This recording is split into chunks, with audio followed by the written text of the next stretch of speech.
Oh, we're on. Good. Got We it. We're fashionably late today.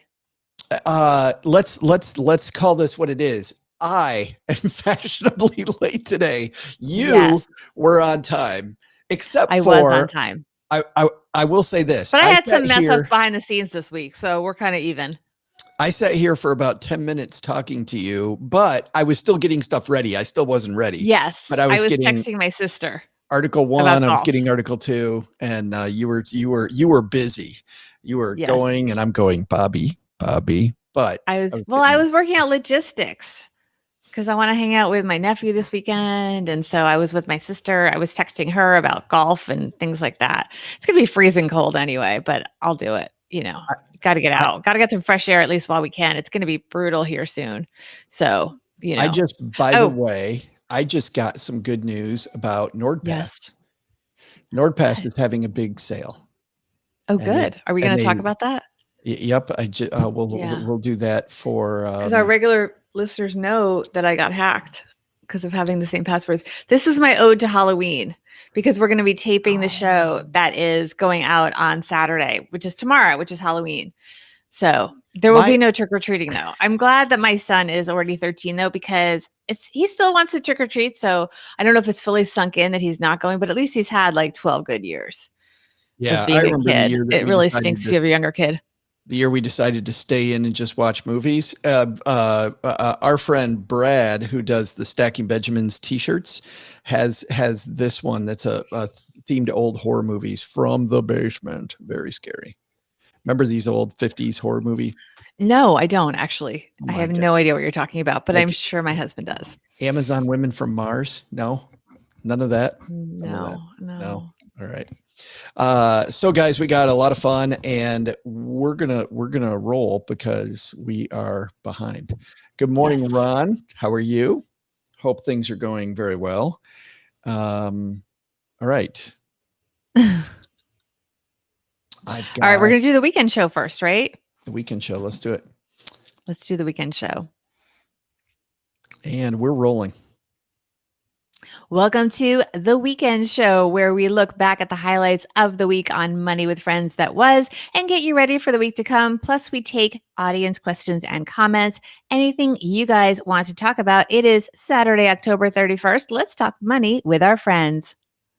Welcome to the Money with Friends podcast. I am a certified financial planner, Bobbi Rebell, host of the Financial Grown Up podcast, coming to you from my very grown up kitchen in New York City. And coming to you from Texarkana, Texas, where we make the Stacking Benjamin show, and where this afternoon I'm going to go get a haircut, Bobbi. I'm Joe Saul-Sehy. Here on Money with Friends, every weekday, we share the latest headlines, why they matter, and specific ideas and advice for your financial advice. And then on the weekends, we share highlights. We preview the week ahead so you guys are ready. And then we talk about what you guys want to talk about. We take your questions and comments. We make it part of the show, which is the best part, I think. It's Halloween, which means you don't want your money to be scary. So you should look into Tiller Money. I need some scary, like dun dun dun music, but I don't have any.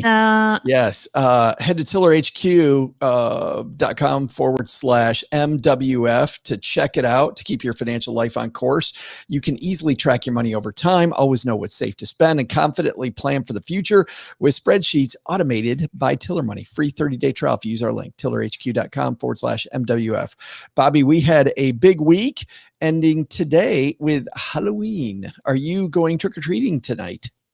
We are not going trick-or-treating because of coronavirus. But you have a as mask. we tape this, my daughter Ashley gave me these like sparkly cat ears to wear because, our producer Ashley told us that we should be dressing up for the Halloween show. And I don't know, what is your costume, Joe? My costume Think is fast. suburban dad with bushy Martin Van Buren sideburns going on. How about that? Is that good? Well, anyway, leave it to my Ashley to make sure it had sparkle. So she's always very sparkly. It had to have sparkles. Absolutely. Had to have sparkles. All right, yes. we ready to get into this? Let's see which one of our friends is going to help us kick off this recap of last week.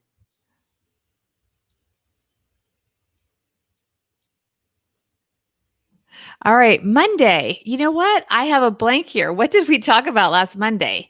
Now, You oh my goodness. you and I What did we talk had about?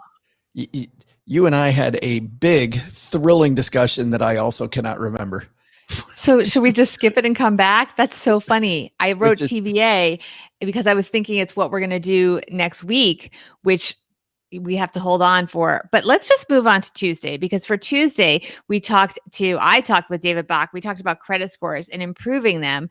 They've been improving despite the fact that we are in the middle of a pandemic. And David had some really good tips about how we can all improve our credit scores. He explains a lot about how they work and a lot of misconceptions that people have about credit scores. So that was really interesting. And I was surprised. And we also talked about whether they would continue to improve. That's not sure, because a lot of what's been helping has been all this government help that we had in the spring, and we don't have that in the summer fall. So we don't really know what's going to happen.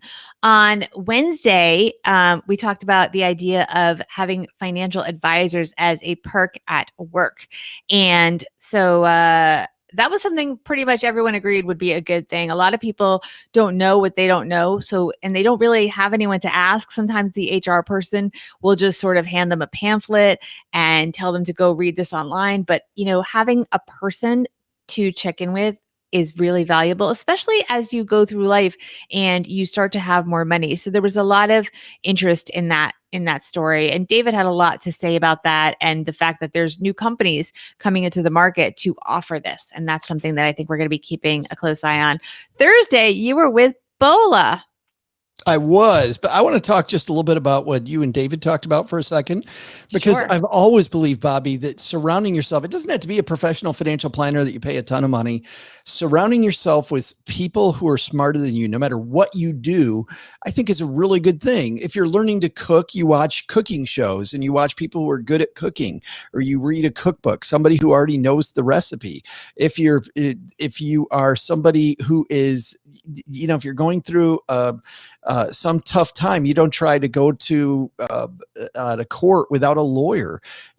I really like surrounding myself with really smart people and having somebody in your corner who knows a lot about money, and by the way, somebody that thinks differently than you.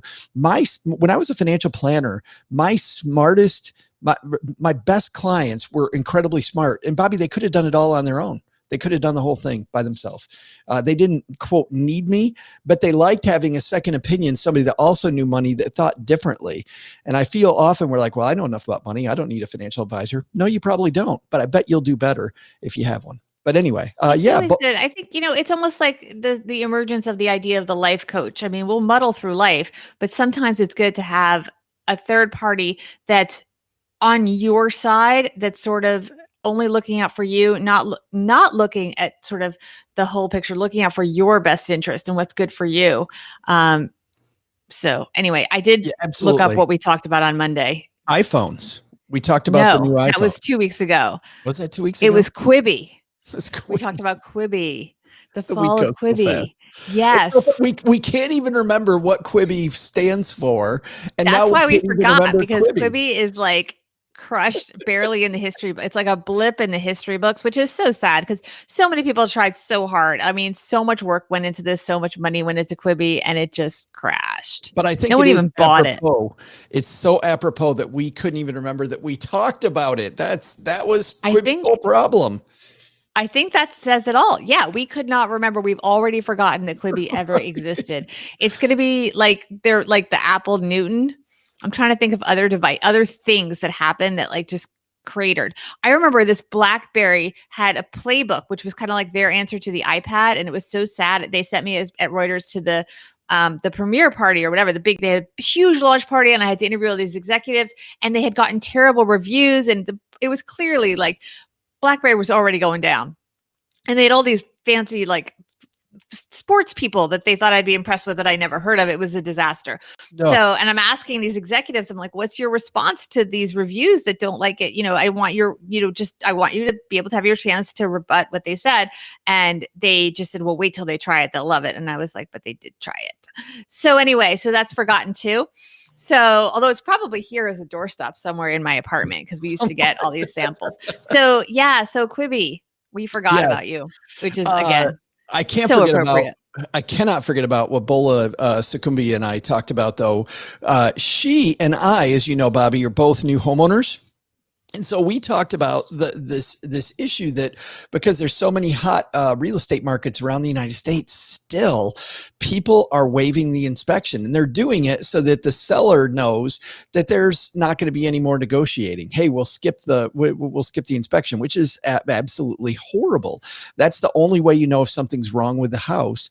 And there are tons of things that are hidden inside the walls of houses that are maybe not things that you want. So even if you negotiate with the seller, this is where we came down. Even if you negotiate with the seller that I will not change my price after the inspection, but I do want to have a few days for the inspection, you need to have an inspection on your house. I think Bola really hit the nail on the head by saying you paid maybe $100,000, $200,000, $500,000, $1 million for a house. What's $900 for an inspection? Go get the inspection. Well, I think that Bola's advice worked because after the episode came out, we did put out an Instagram poll and we said, Bola and you talked about whether home inspections are 100% needed if there is huge demand, and you may lose in a bidding war. I mean, are you going to risk getting the home? Would you ever skip a home inspection to get a property you really wanted in a bidding war? And 87% said no way, they would not skip that. So we love our money friends. You guys are smart. Yeah, very smart. And a smart topic we talked about on Friday. Bola and I asked this question. There's a new app out that gives you a rebate, gives you money back like a credit card. But these aren't small numbers, Bobbi. Sometimes 7, 8, 9, 10, 15% of whatever you buy goes into your IRA. And the question that Brett Aarons wrote on this popular Money Watch piece that she and I discussed on Friday was, can you shop your way to wealth?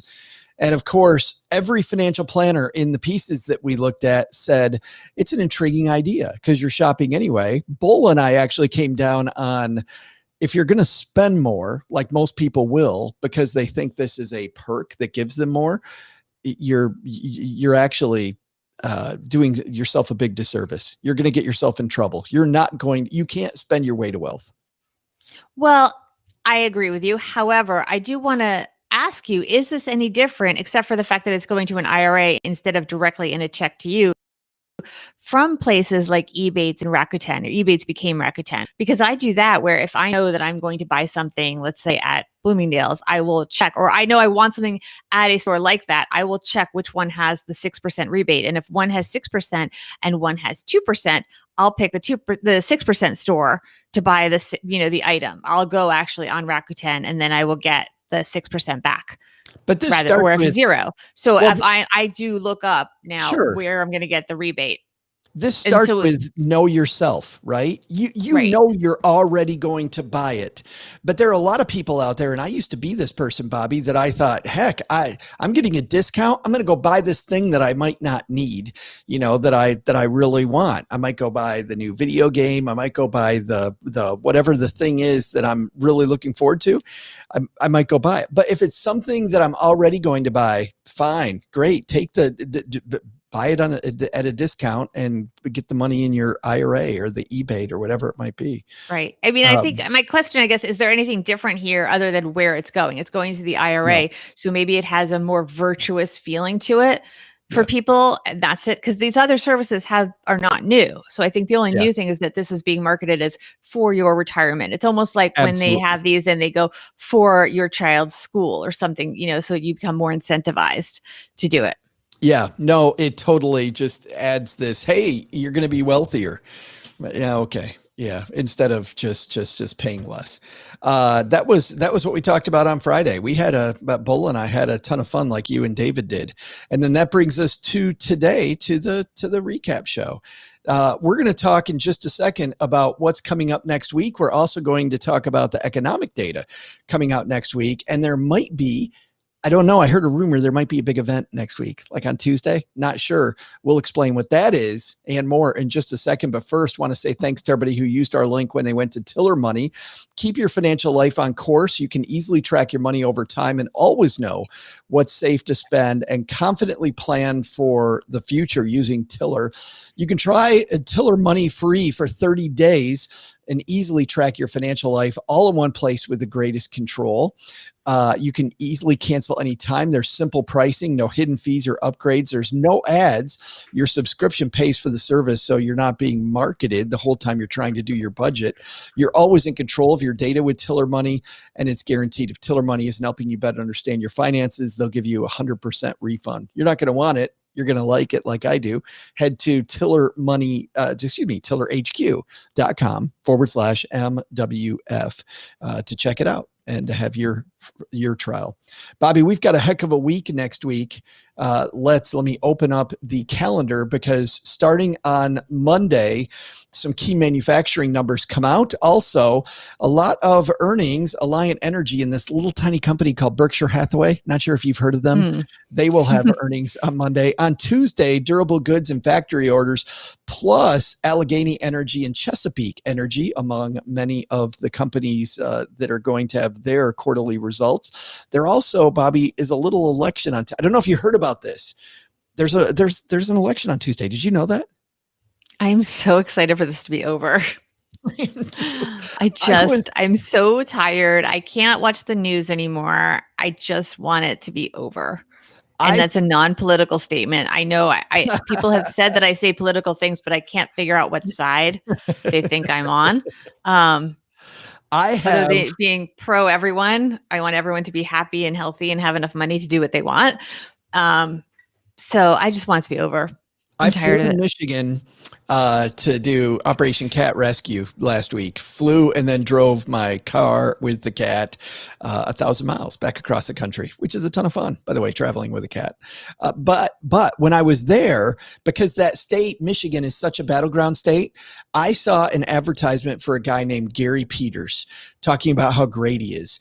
As soon as it ended, I saw another commercial about how horrible he is and how you shouldn't vote for Gary Peters. Then I saw another ad for Gary Peters' opponent and how great he is. And then 4 minutes later, I saw an ad for how horrible that dude would be.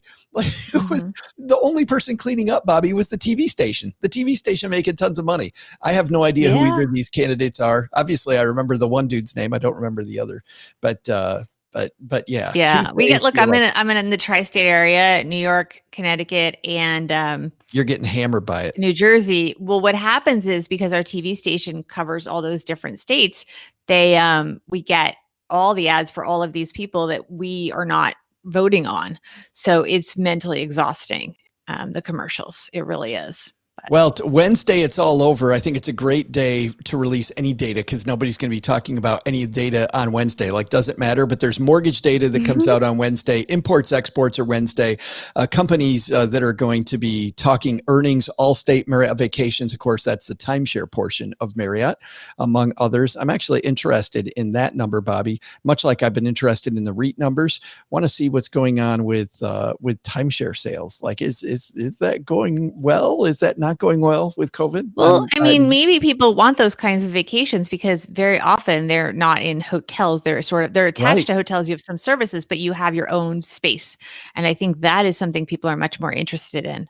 Right. I'll be very interested in that number. Thursday, job cuts, jobless claims as usual. 600 companies, by the way, have earnings on Thursday. We won't go over all of them. We'll just talk about Alibaba, AIG, EA, the video game company, Eastman Kodak, a Monster Beverage, among others. And then Friday, hourly earnings, and then among the companies declaring earnings, EW Scripps, Hershey, and Revlon. So you get your Revlon on. And I think we got the monthly jobs report. The government job report is on Friday, which our earnings is part of. Yes, going to be big day on Friday. But I still think even by Friday, people are still not going to be talking about any of these numbers. We're still going to be talking about the election. Well, that's my someone will cite the jobs report. People will talk about, if it's whoever it makes look better, if that makes sense, we'll be talking about it. Sure. Someone will either take credit or blame or something. No one will take the blame, I should say, but somebody will take credit for something or use it. Pointing the finger, maybe. Right? Yeah, it'll be used in some kind of rhetoric. The jobs report. Yeah. Coming up on last time the jobless rate went down more than people expected. So. Coming up on We'll this see. show this week, Monday is you and I. We're going to be Mhm. talking about a new bill. Speaking of not talking politics, we normally don't do anything that talks politics, but there's a bipartisan bill, Mhm. bipartisan. So it's super interesting. Might not pass, but because you got people on both sides that like this thing, we might see some changes to financial rules in the United States. So we're going to talk about that on Monday. On Tuesday, you are hanging out with Mr. Grant Sabatier, I believe. Yeah, Grant's always so much fun. His website is Millennial Money, and he actually just sold it. I actually knew this, but it was in a lockbox, so I did not tell anyone. But he sold his website to the Motley Fool. It's now out publicly, so congratulations to Grant. We're really proud of him. He built that over the years into a really amazing website, and he's got a lot of other projects, including a TV show he's telling us about, and some other cool stuff that's coming out. So we'll hear a little bit about what's going on in Grant's personal life, and also, I should say business life, personal business life, but also we'll talk about some stories in the news with Grant as well. And then I have Mr. Jason Harris from top ad agency Mechanism. And Jason and I had such a blast last month talking of everything advertising. And he's got such a great take about how companies market whatever they have. That Quibi discussion would have been interesting had he been here right then. I'm sure, though, that we're going to have some interesting stuff. Maybe the big Netflix news that just came out. That might be a little old by then, but we'll see. We will see. We'll see. I don't think anyone's giving up their Netflix so fast. No, no. We And, asked our and listeners what scares them financially in honor of Halloween. we did. We And did. You know what scares our listeners? Payday loans.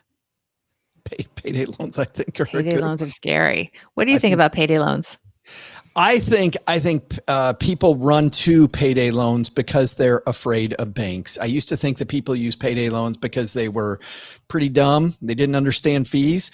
I think they understand bank fees and about how banks are built on the backs of a lot of the big banks are built on the backs of people that struggle to have a good banking relationship. I mean, banks offer a lot of perks to people that have a lot of money, and then get money for those perks from people who don't. That's not, by the way, my opinion. That is that you look at how banks make money. Every banking expert that I've talked to in the industry who doesn't work for a bank says that that's the case. We had, excuse me, expert Carol Rollini on talking about the base of the pyramid, so to speak, and those are a lot of unbanked people. So people flee to payday loans, Bobbi. Mhm. But I agree, they're horrible. I mean, they are absolutely horrible. They're predatory. But the sad news is, what are people going to do that's different? I agree with everything you said. I did write about this for Reuters in a column a few years ago, and I talked to some people that would not even be identified on the record, people that are in the business, sort of, people you would identify as the bad guys. And I was like, tell me about your side. Give me the other side, because we always try to do balanced reporting. And what they told me is, they said, yes, of course, many of the people, are taken advantage of because they get into a vicious cycle, much like people do with credit cards, where they're constantly short and they are not getting paid for a few days. I mean, they call them payday loans because they're generally advancing you money that you're going to get in your paycheck. And the idea is that you'll pay it back right away. And he said people get into a vicious cycle, and that's where it's bad. Where it can be good is, let's say you would miss your credit card minimum payment. Let's say your minimum payment's $150. And if you miss it, it's going to hurt your credit score.